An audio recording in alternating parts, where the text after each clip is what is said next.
You think you're being nice, agreeable, easy to work with. But modern psychology has a different name for it: sociotropy, an excessive investment in what other people think, at the expense of your own needs. And here's what the research shows. Chronic people pleasers don't just say yes too often. Their bodies physically react to perceived disapproval, elevated cortisol, racing heart, the same fight or flight response triggered by actual physical danger. The Stoics didn't call it people-pleasing, they called it slavery to opinion, and they built an entire philosophy designed to break the chains.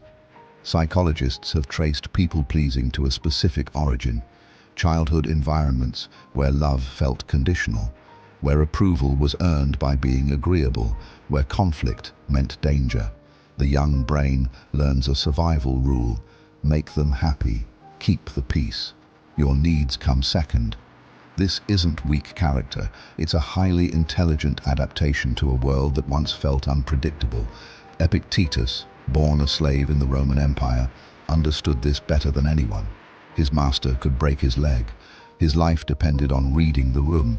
But he wrote, "If you want to improve, be content to be thought foolish and stupid."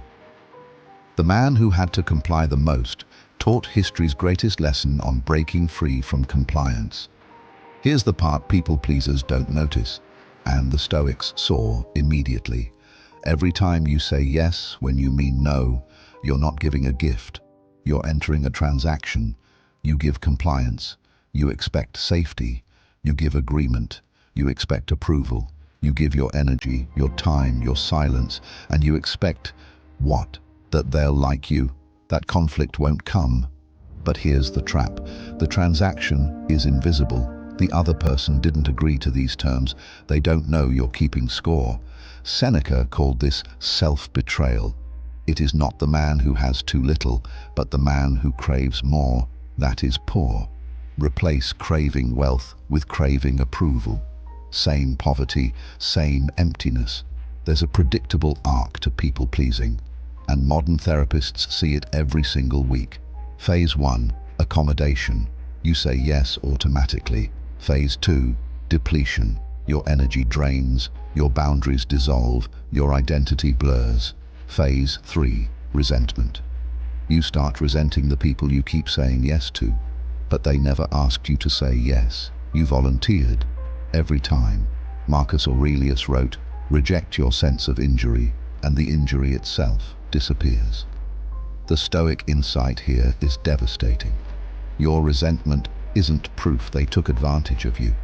It's proof you haven't been honest with yourself. The debt you feel they owe you, they never signed for it. This is not hyperbole. fMRI studies show that social rejection activates the same brain regions as physical pain. The dorsal anterior cingulate cortex lights up whether you're being burned or being excluded. People-pleasing isn't a bad habit. It's a survival mechanism your brain treats as life or death. The Stoics understood this 2,000 years before neuroscience. They called it social opinion as a false master. And they didn't tell you to stop caring.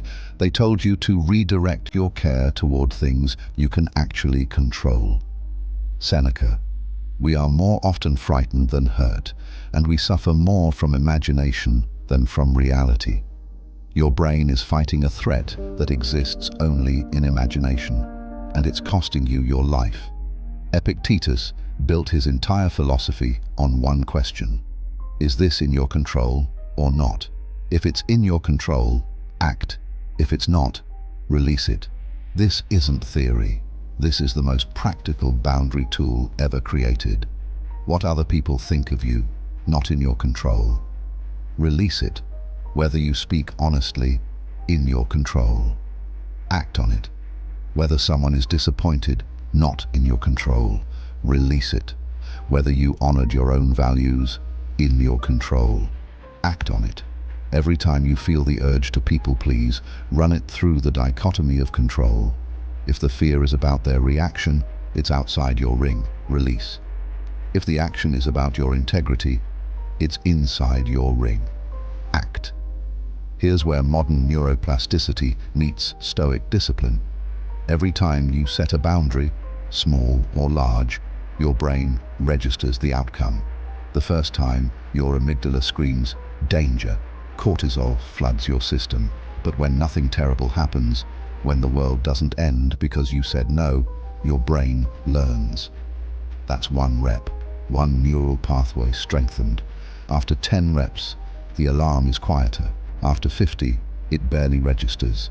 The Stoics called this prohairesis, the trained faculty of choice. Modern science calls it neuroplasticity. Marcus Aurelius, what stands in the way becomes the way. The boundary that terrifies you today, set it.